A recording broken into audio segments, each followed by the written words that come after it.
Bolsa ontem caiu 3,4%, a maior queda em um ano. E a pergunta que fica é, será que a gente está ingressando agora em um novo ciclo de queda nas ações? É justamente esse o tema do nosso vídeo de hoje. Eu vou te explicar o que é que está acontecendo, o que o mercado está enxergando, quais são os bancos que já estão dizendo, saiam do Brasil, não invistam mais em ações do Brasil, as ações podem se desvalorizar e qual é a minha visão sobre esse cenário. Então vamos lá, vamos entender primeiro o que é que está acontecendo, tá? Ontem, as ações aqui no Brasil, representadas pelo índice Bovespa, as ações desabaram 3,4%, certo? Maior queda em um ano em reação a algumas falas do Lula, certo?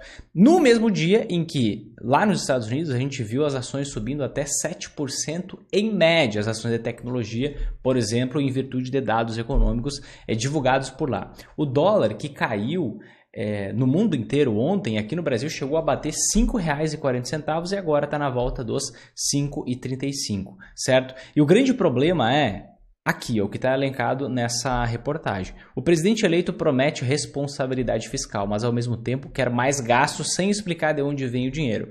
Disclaimer rápido, esse vídeo aqui não é político, partidário, é análise econômica, tá, gente? Se você tem uma ideologia muito forte, se é batedor de panela, quer falar contra, quer falar a favor, não use os comentários para isso. Tem urbanidade, civilidade, vamos falar especificamente da questão econômica aqui, tá? Então, voltando. O que acontece? O mercado fica nervoso à toa. Isso o Lula falou após toda essa repercussão da fala sobre estabilidade fiscal. Mas o que gerou tensão, temor nos investidores? Isso aqui, essa pergunta. Por que as pessoas são levadas a sofrer para garantir estabilidade fiscal? Certo?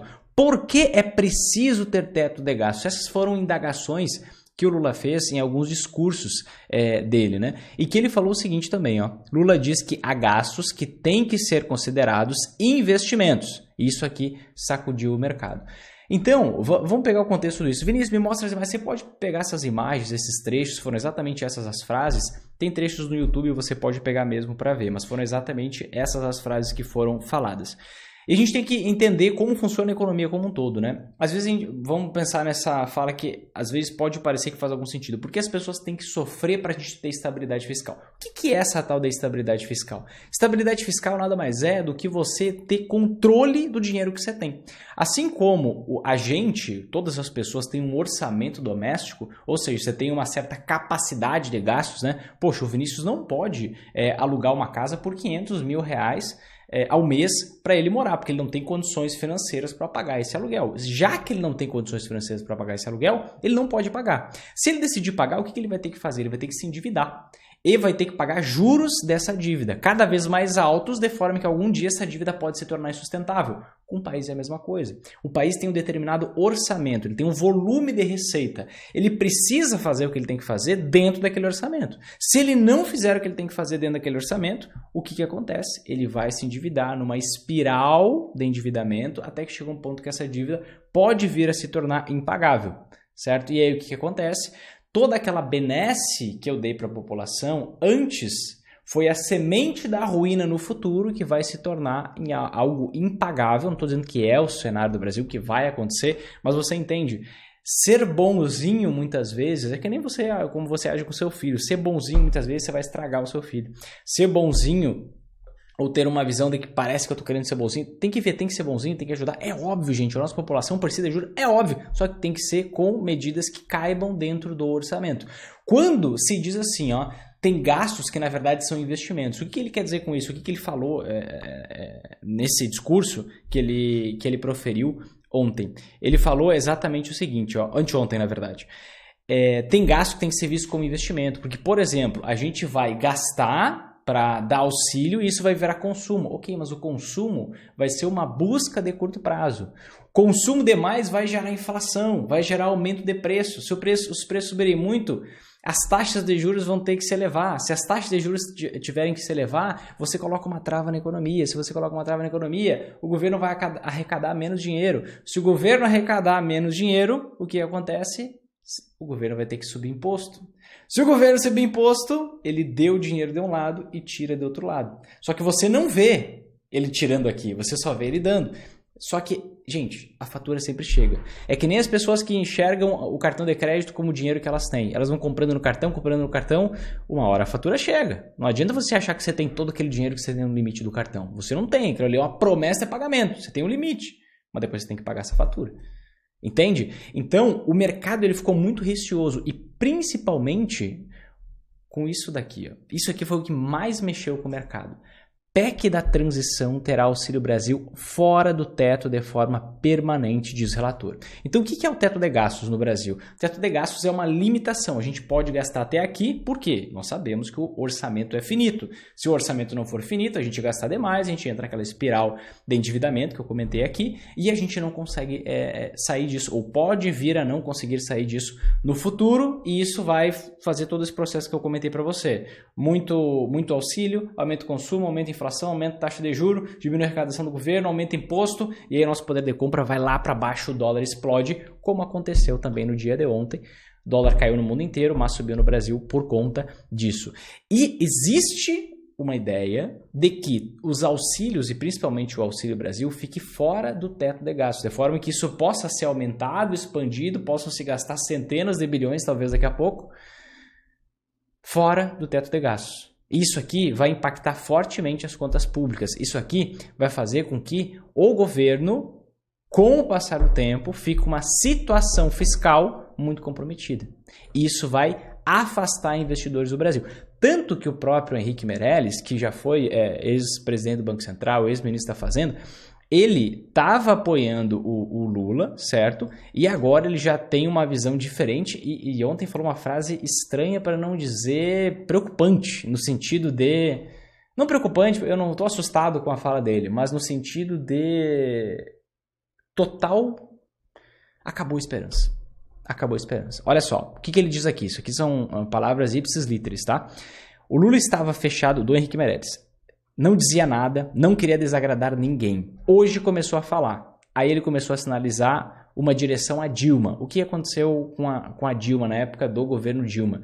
Existiu a nova matriz econômica, essa intervenção do Estado, querer gastar pra caramba, querer reduzir taxa de juros para as pessoas poderem consumir mais mesmo com a inflação indo para cima, o que gerou a maior crise da história republicana brasileira, maior que a pandemia inclusive. Ele está fazendo uma opção que é a opção mais fácil de agradar lá dentro. E aí depois ele disse, estou pessimista, não tenha dúvida. Só posso dizer uma coisa a todos vocês, boa sorte. Isso aqui que foi o mais triste de todo o discurso. Só que na verdade, gente, isso daqui não mudou absolutamente nada do que foi dito durante todo esse ano, né? Essa confirmação, essa fala só confirma o que já vinha sendo dito há muito tempo. Então assim, me surpreende que as pessoas ficam surpresas com isso. Porque isso aqui já estava previsto. E daí a importância de você ter anti-ações, e daí a importância dos vários posts que eu fiz e que eu falava, estou enchendo o carrinho de dólar, estou aumentando minha exposição na Margarita Nacional, falei nos meus stories, postei no feed, e isso é óbvio que ia acontecer, gente. É óbvio. O próprio Roberto Campos Neto, presidente do Banco Central, eleito o melhor presidente do Banco Central do planeta agora, em 2022, ele alerta, dinâmica da inflação depende do fiscal, que é justamente essa questão do orçamento, da gente conseguir gastar dentro do que a gente tem a possibilidade, a gente como país, como nação. E a população sofre com o desequilíbrio. Só que a população não vê, porque muitas vezes a população não tem discernimento, não tem nenhum tipo de conhecimento financeiro.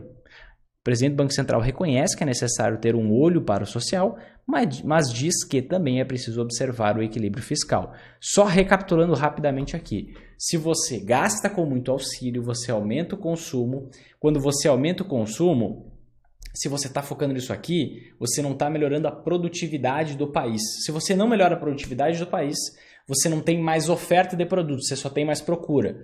Isso aqui é uma bomba para gerar inflação. Aumenta a inflação, aumenta a taxa de juros, reduz o lucro das empresas, reduz os impostos que são pagos para o governo e ele tem que tirar dinheiro de algum lugar, até porque ele está gastando mais. Ele vai fazer o quê? Aumentar imposto. Aumentar imposto vai fazer com que a gente entre numa recessão.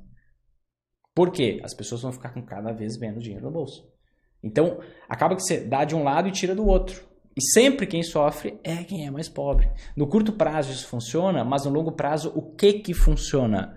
aumento de produtividade, aumento de credibilidade. O país tem que ter credibilidade, o país tem que estar numa rota econômica que faça com que os investidores queiram instalar as suas empresas aqui, investidores internacionais, multinacionais, queiram instalar as suas empresas aqui, com que investidores locais criem novos negócios aqui para empregar mais gente, e aí você vai ter mais salário, mais gente empregada, maior produtividade e maior produção, que são coisas diferentes. Pelo menos maior produção no início, depois você foca em mais produtividade, investindo em ciência e tecnologia. Senão você vai ter uma escalada inflacionária, vai ser muito pior. Então você tem que ter credibilidade, certo? E quando a gente fala que a gente vai tratar gasto como investimento, não é investimento, gente, é gasto. Quando a gente tem uma complexidade tributária muito grande, quando a gente quer revogar a reforma da Previdência, reforma trabalhista, o empresário não quer vir para cá, de jeito nenhum. Então os investidores olham, caraca, ninguém vai para lá, aquilo não vai melhorar. Quando você tem insegurança jurídica, quem é que vai querer instalar lá? Ninguém. Então, o que acontece? As empresas acabam indo embora. Você está vendo montadora indo embora, você está vendo bancos indo embora, você está vendo, nos últimos anos, diversas empresas indo embora. O próprio Citibank, olha o que aconteceu. Hoje, ele simplesmente bateu na mesa e disse o seguinte, ó, Citibank corta a exposição ao Brasil e diz que o mercado pode ter se enganado em relação a Lula. Gente, isso aqui é óbvio. Quem acreditou que ia ter uma postura fiscal, porque ele estava dizendo isso, tá? Estava tudo muito claro. Mas agora, um banco já cortou suas recomendações de investimento no Brasil por conta do cenário. Isso pode ser o início de um ciclo de outros bancos fazendo seus cortes de recomendação. Com isso, diversos fundos atrelados àquele próprio banco vendem ações, tiram dinheiro do Brasil, seus dólares, tirando seus dólares do Brasil, vendendo ações, ações caem, tirando dólares do Brasil, dólar sobe. É por isso que é tão importante você ter essa anteação.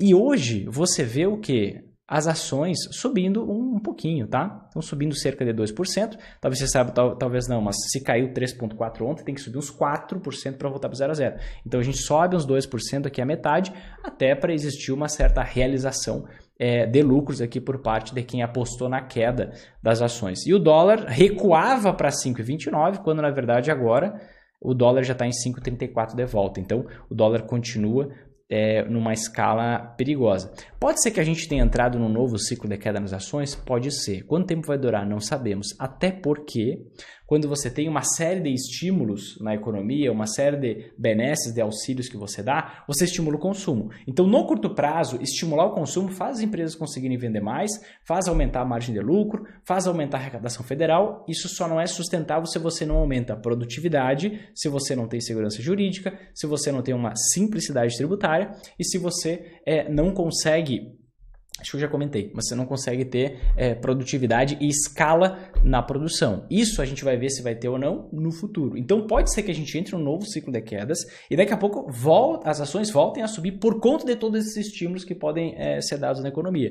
E uma hora, se a produtividade não melhorar e todos esses outros fatores que vêm atrás dela, a gente vai ter novamente uma derrocada. É por conta dessa oscilação econômica do Brasil, é por conta dessa incerteza sobre o futuro, é por conta desses ciclos de alta e queda recorrente nas ações do Brasil que você precisa investir em ações e anti-ações. Porque muitas vezes, muitos investidores estão desde o início de 2020 tentando ganhar dinheiro investindo só em ações. Hora você ganha, hora você perde, hora você ganha, hora você perde. Pelo amor de Deus, se você tivesse ações e anti-ações, você estaria sempre colhendo esses lucros com o passar do tempo. Você não precisa que as ações subam ou caiam para você ganhar dinheiro. Você pode lucrar mesmo no cenário desse de lateralização, de um caixotão. Quer ver? Olha só, esse aqui é o cenário de alguém que investe só em ações do Brasil desde o início de 2020. Ó.